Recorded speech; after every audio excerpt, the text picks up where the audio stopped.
I never expected betrayal to come wrapped in designer perfume and laughter I once trusted. It was a Tuesday night. Nothing remarkable about it. Until my husband left his phone on the kitchen counter. The screen lit up while he was in the shower, and I wasn't trying to snoop, but instinct guided my eyes. The message wasn't long. I still taste your kiss.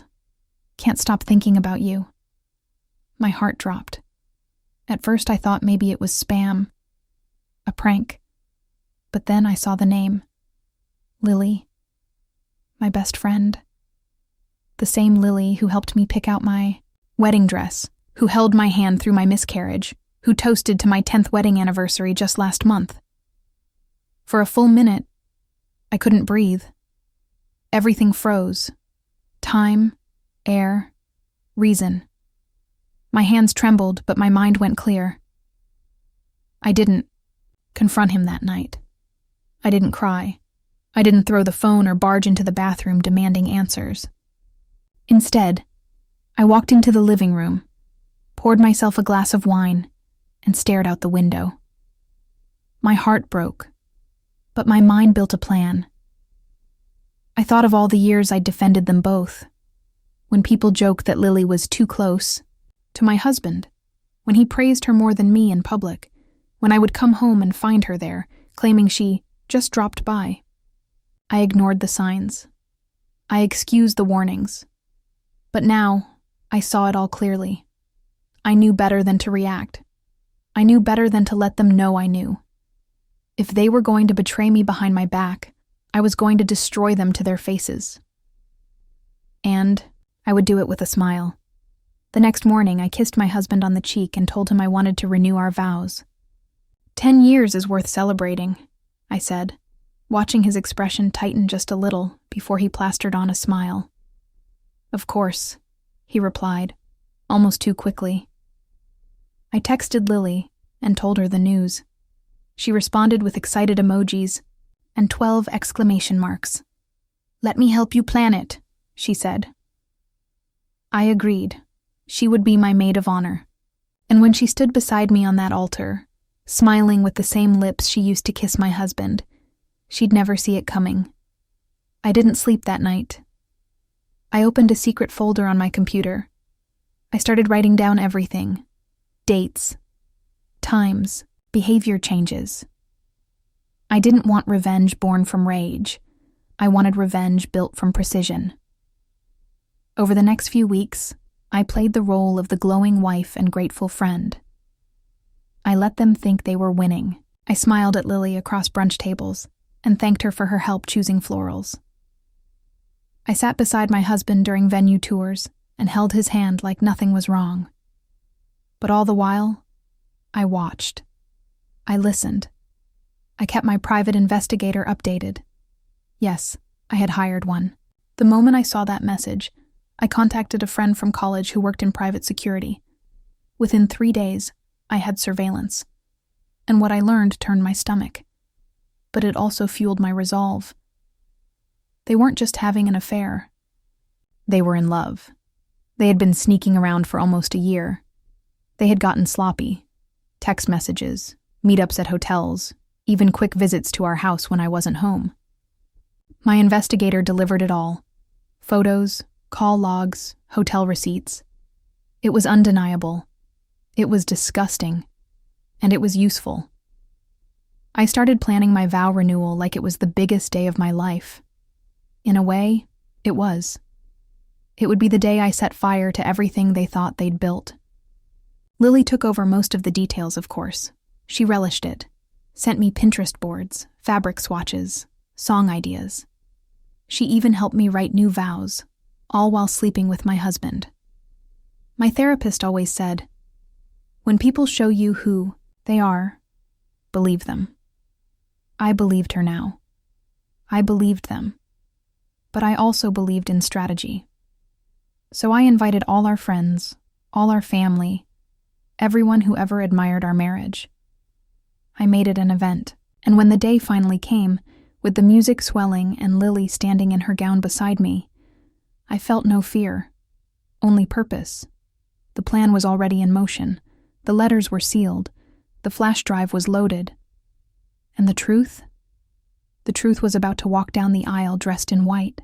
The morning of the vow renewal, I stood in front of the mirror and zipped up my dress without help. It was white, elegant, sleek, nothing like the dramatic ball gown I wore 10 years ago. Back then, I wanted to look like a fairy tale. This time, I wanted to look like the ending. My makeup was sharp, my lipstick deep red, and my smile perfectly rehearsed. The venue was already buzzing when I arrived. Lily was there, of course, bouncing between guests and vendors, pretending to be stressed but thriving in the spotlight. She greeted me with a scream and hugged me like a sister. "You look so beautiful," she gushed, her eyes shining. "This is going to be the most perfect day." I nodded. "It will," I said, holding her gaze just a second too long. My husband, no, the man I used to call my husband, was already at the altar, pacing like he was nervous, or maybe just guilty. He smiled when he saw me and mouthed, "You're breathtaking." The irony nearly made me laugh. Our officiant took his place, and the guests filled the rows, all standing when I walked down the aisle. I moved slowly, deliberately, holding my bouquet like a weapon. Lily waited for me at the front, clutching her own bouquet with both hands. She looked nervous, but I knew she thought it was just from the pressure of the ceremony. Not yet. Not yet. The officiant welcomed everyone, thanked them for coming, and began the traditional introduction. Then, he invited us to read our vows, just like I asked. I told him I wanted them to come before the ceremony, so the rest of the event could be joyful and relaxed. I asked to go first. Adam looked surprised, but he nodded. I stepped forward, pulled out my small card, and then tucked it away. "Actually," I said into the microphone, "I changed my mind. I'd like to say something from the heart." The room fell silent. I looked out across the crowd. I looked at Lily. I looked at him. 10 years ago, I married a man I thought I could trust, I began. And I stood beside a woman I thought would be beside me forever. I heard the first shift in the audience. But sometimes, the people you trust most show you exactly who they are when they think you're not. Looking, I paused. Lily tilted her head slightly, her smile tightening. Adam's brows pulled together. I continued. "For the past year, while I was planning a future, the two of you were hiding one." A gasp. Someone in the front row whispered, "What is she talking about?" I reached into the bouquet and pulled out a small flash drive, handing it to the officiant. "Please play this." He looked confused but did as I instructed. A screen behind the altar flickered to life. It showed a photo, Adam and Lily in a hotel lobby. Then another, in his car. Another, kissing outside a restaurant. And then, the texts. Dozens of them. Projected for everyone to read. Laughter. Love. Plans. Desires. My heart pounded, but not from fear, from satisfaction. I had spent weeks collecting, curating, and time-stamping it all.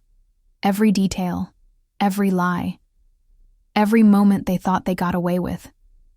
Gasps echoed. Lily dropped her bouquet. Adam stepped back, eyes wide. "Wait," he started. "No," I said, turning to face them. "You don't get to speak. I've spent a year listening to your lies. Today, you listen to me." I turned back to the guests. This was never about vows. This was about truth. And the truth is, betrayal cuts deepest when it comes from the people who swore they'd never hurt you. I looked at Lily. "You were supposed to be my sister." I looked at Adam. "You were supposed to be my husband." I pulled the ring off my finger and dropped it at their feet. "You deserve each other, and I deserve better." Then I turned, heels clicking against the wood, and walked straight down the aisle without looking back. People whispered, people cried, but no one stopped me. No one dared. Outside, my driver was waiting, and in the car, a signed document. My divorce. Filed. Processed. Done. That night, I slept with a smile on my face, because the ceremony they thought would bind us again became the stage for their reckoning. And the best part?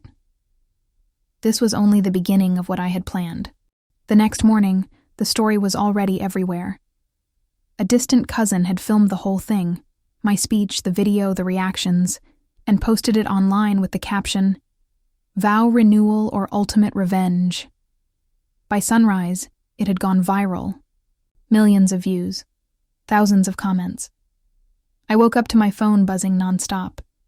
My inbox was flooded with requests, interview offers, sponsorship inquiries, even TV producers wanting to feature my story. But I wasn't interested in fame. I didn't do this for clout. I did it for closure. Still, I couldn't deny the impact. The narrative wasn't just about me anymore. People around the world saw themselves in my story. Wives, friends, women who had been betrayed and stayed silent. Now they had a voice, and I had accidentally become it. But while the world clapped for me, Lily and Adam were falling apart. I hadn't spoken to either of them since that day, but I didn't need to. I heard everything through the grapevine. Adam had moved out of the apartment we once shared and into his brother's basement. He was trying to spin the story as a private misunderstanding, but no one believed it. He had lost his job at the law firm. They said it was for unrelated reasons, but I knew better. Reputation matters. And his had crumbled. Lily, on the other hand, was still trying to play victim. She deleted all her social media accounts, went quiet, and then tried to relaunch with a new handle and fresh aesthetic. But the internet doesn't forget. Every new post was flooded with comments calling her out. She couldn't hide. Meanwhile, I kept moving forward. I hired a publicist, not to manage the scandal, but to protect my privacy. I knew this would fade eventually, and I wanted to make sure my name wasn't reduced to a single viral moment. I also went back to work, pouring my energy into the career I had almost lost in the fog of my failing marriage. My boss was surprisingly understanding. "Take whatever time you need," she said. "But when you're ready, I think you have a story to tell." That's when it hit me. I did have a story, not just the betrayal, but the strength it took to come out the other side. So I started writing. Late nights, after the world had quieted, I poured everything into the pages. The love, the lies, the silence, the scream I never got to let out. I didn't write it for publication. I wrote it for healing. But one day I let a friend read it. She cried. "This needs to be out there," she said. And that's how my book started. Quietly.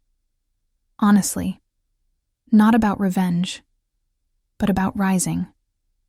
And through it all, I kept hearing whispers that Lily and Adam were trying to rebuild. They'd been seen together again, attending a friend's party, sitting in the back row of a wedding.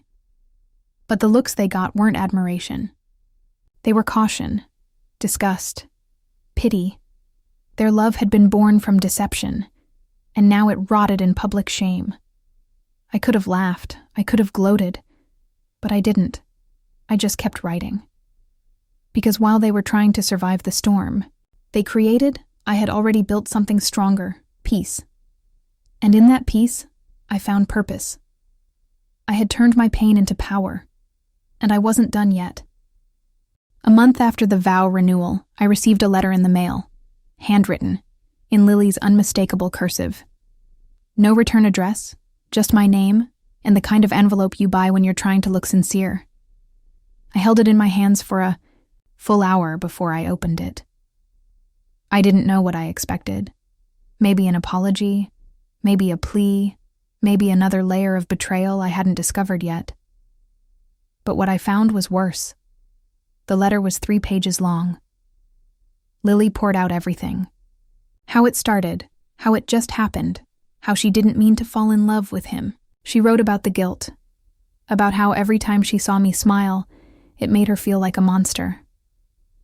She even wrote, "If you never speak to me again, I'll understand.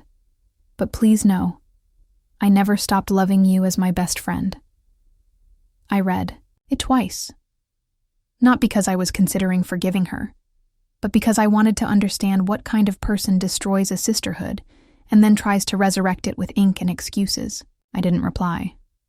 I placed the letter in a drawer, beside the flash drive and the original photos.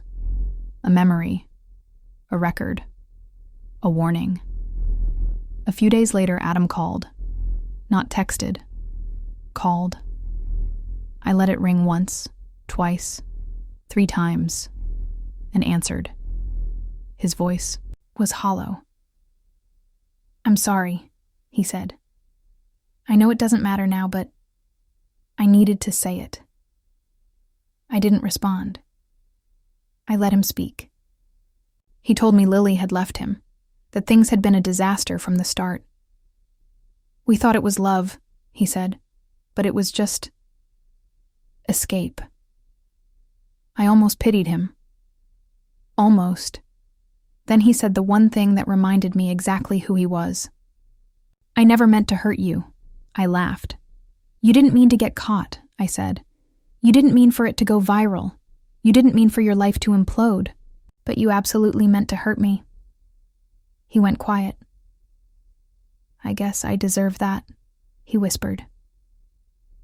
"You deserve a lot more," I replied, and hung up. I blocked his number after that. There was nothing left to say. Around that time, the first offer came in. A small publishing house had heard about my story and wanted to option the manuscript I had quietly been working on. I hesitated. It wasn't finished. I wasn't finished. But something inside me said it was time. I signed a deal, worked with an editor, and poured my soul into the pages. I didn't name them. No need. The story wasn't about them anymore. It was about me. My healing. My strength. My story. When the book launched 6 months later, it hit shelves quietly. No big fanfare. Just a woman reclaiming her voice. But it spread. Word of mouth. Reader reviews. Podcasts. Then the interviews came. Then the media. Then the TED Talk invitation. One small private decision had become a movement. Women wrote to me from all over the world, sharing their stories, thanking me for being brave enough to burn the fairy tale. And with every message, I felt lighter. Meanwhile, Lily tried to resurface again. A blog, a post, a soft rebranding of her image. But the internet remembered. So did I. She faded back again, like a ghost who knew her haunting was no longer welcome. And me? I stepped fully into the light, alone, powerful, whole. And that light? It wasn't forgiveness. It was freedom. 3 months after the book launch, I was invited to speak at a women's leadership summit. It wasn't something I had planned for. I was still adjusting to being seen, to being heard. But I said yes. Something told me this was part of the journey I didn't know I needed. I walked into that ballroom with memories of a different ballroom echoing in my head, the one where I once stood at a fake altar beside a fake friend. But this time, I wasn't standing next to Betrayal. I was standing in my power. The audience was filled with women, executives, teachers, mothers, survivors, each of them holding stories in their eyes. I stepped onto the stage in silence. No introduction, no grand entrance. Just me, standing before them, holding the truth like a torch. I started not with the pain, but with the silence that followed. The hardest part, I said, wasn't the betrayal. It was the moment after, when I realized I didn't recognize the woman in the mirror anymore. I told them about the night I read the text, the night I chose not to confront, but to calculate. I shared the moment I stood at the altar and exposed the truth, not for revenge, but for clarity. I watched their faces, some nodding, some crying, all understanding. And then I said something I hadn't planned to say. "I forgave them," I said. The words surprised even me. Not because they weren't true, but because I hadn't realized I'd crossed that bridge. "Not for them," I continued. "For me. Because you can't carry fire forever. Sooner or later, you have to put it down or let it consume you." The room was silent. Not the kind of silence that's empty, but the kind that's full of understanding, of release, of shared pain. After the speech, women lined up to talk. Some hugged me, some whispered thank you. One handed me a letter. "Your story saved my life," she said, tears in her eyes. I held that letter all the way home, and that night, I cried. Not from grief, but from gratitude. The kind of gratitude that grows in the ashes of what should have broken you. I wasn't the same woman anymore. I didn't wake up hoping someone would apologize. I didn't scan rooms looking for ghosts. I had rebuilt my life from the inside out. I had turned betrayal into blueprint, pain into pages, silence into strength. And I wasn't done building. Because somewhere out there, another woman was holding her best friend's wedding dress and wondering if the ache in her chest would ever go away. I wanted her to know. It does. And when it does, it leaves room for something stronger. Peace. As the months rolled on, the noise around the scandal faded, but the strength I gained stayed. I was no longer the woman rebuilding from betrayal. I was building forward, on my own terms. My story had become more than a moment. It had become a message, and with it came opportunity. A literary agent reached out after reading my book and proposed a second one. Not a memoir this time, but a guide. "You've lived what so many women are afraid to say out loud," she said. "You didn't just survive it. You architected your response." I sat with the idea for a while. I didn't want to be the woman who wrote about pain forever. But then I thought about the women who still hadn't spoken. The ones who still sat quietly beside people they no longer trusted. I said yes. And as I started writing again, a strange thing happened. People who had disappeared from my life started to reappear. Old friends I hadn't heard from in years messaged me out of nowhere. Some apologized for not knowing what to say when the scandal broke. Others pretended like nothing had happened. And then, my mother called. We hadn't spoken in almost 2 years. Our relationship had always been strained, held together by duty more than love. She had never approved of Adam, said he was too charming, too perfect on the outside. I used to think she just didn't understand him. Now I realized she had seen something I hadn't. Her voice was soft when she said, "I read your book." I held my breath. She didn't offer critique. She didn't scold or praise. She just said, "I'm sorry for not protecting you when you were young. I didn't teach you how to fight for yourself, but you did anyway." I cried. The kind of tears that feel old, an ache that finally leaves. That phone call healed something I didn't even realize was broken.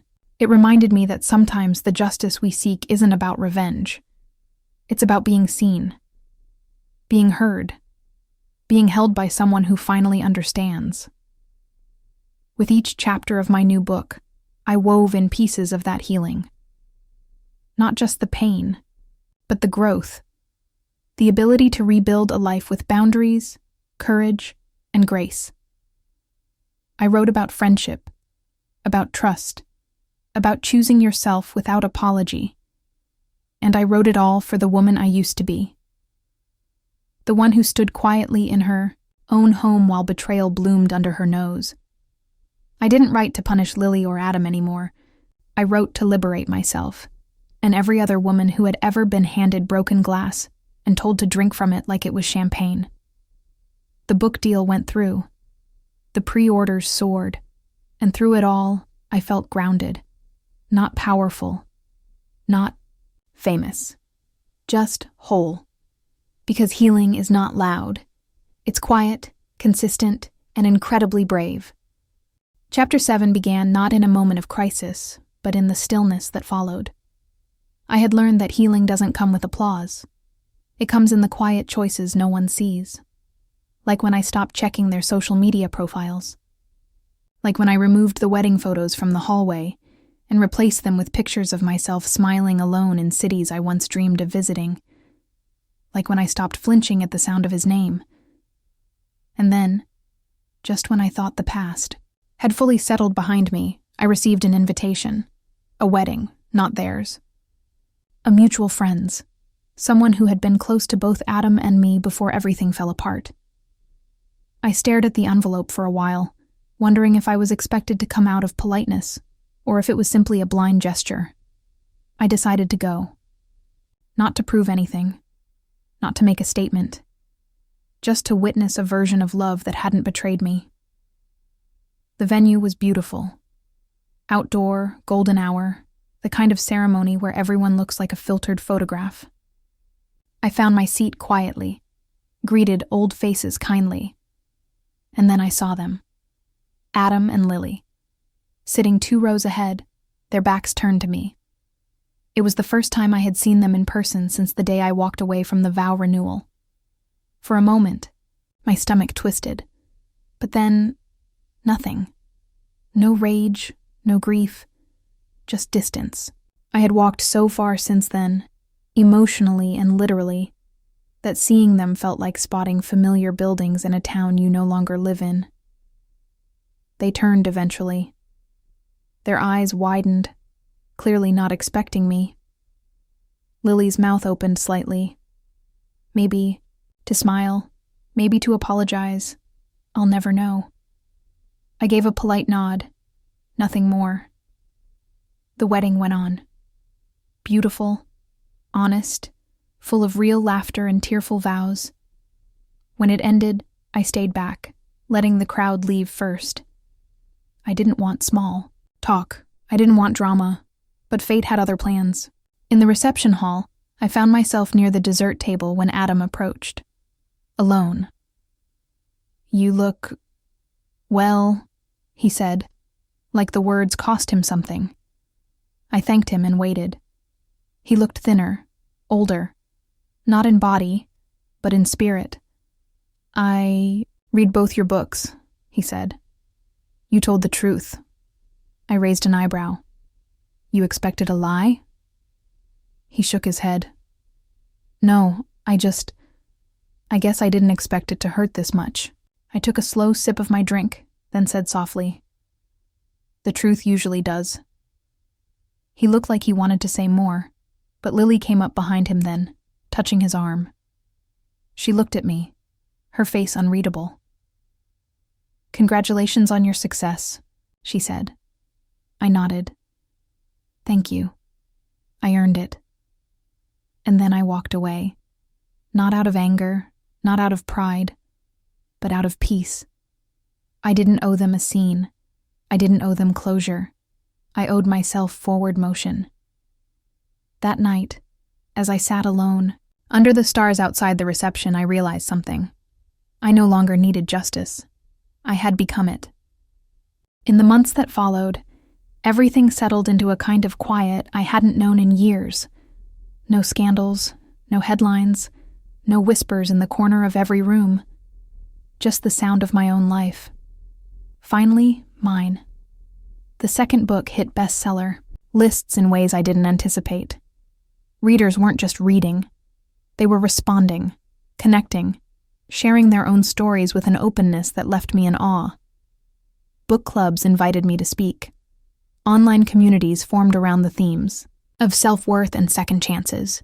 I never intended to be a public figure, but life had other plans. I handled it the same way I had handled everything since the betrayal, with grace and boundaries. I said yes to the things that mattered, and no to the things that didn't. Finally bought the beach house I used to pin on vision boards. It was small, bright, and nothing like the house Adam and I had once shared. It was better, because it was mine. Every wall, every window, every sunrise I watched from the deck, it all belonged to a life I had rebuilt from the rubble. Friends would visit, and we'd sit by the fire with wine, laughing not at the past, but at how beautifully unpredictable healing can be.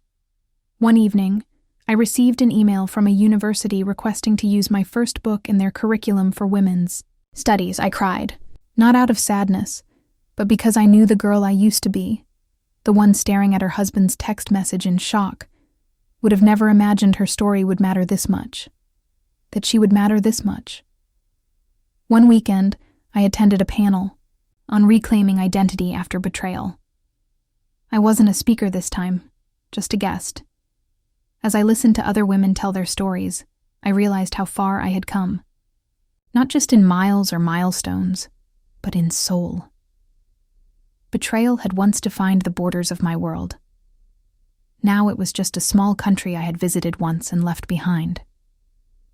At the end of the panel, a young woman came up to me, nervous, clutching a worn copy of my book. "Did it ever stop hurting?" she asked. I looked her in the eye and told her the truth. It stopped defining me, and that's what really matters. We hugged. No words needed after that. That night, I wrote one last chapter in a journal I kept only for myself. A chapter not meant for publication, but for peace. I wrote about the vows I made, not to anyone else, but to me, to protect my heart, to speak my truth, to choose myself every time. Because in the end, the most powerful love story I'd ever lived was the one I finally gave myself. It was a rainy afternoon when the final piece of closure arrived, not in a dramatic confrontation, but in a quiet package delivered to my door. No return label, just my name written in sharp black ink. I brought it inside, sat on the floor of my living room, and opened it slowly. Inside was my old wedding album, the same one Adam and I had made together years ago. Every photo was still intact, untouched. But on top of it, there was a note. 5 words, written in his handwriting. "You deserved better. I'm sorry." I stared at it for a long time, not out of anger, not even out of pain, but because I finally realized I didn't need it. I didn't need his apology to heal. I had already done the work. Still, I kept the album. Not as a reminder of what I lost, but of how far I'd come. The photos no longer hurt. They were just pictures of a version of me I no longer recognized. A woman who smiled through doubt, who trusted people who didn't deserve her, who silenced her intuition because loyalty told her to. And now I was someone else entirely. I placed the album on a high shelf, acknowledged, but no longer within reach. That week, my 3rd book went into editing. This one wasn't about betrayal or survival.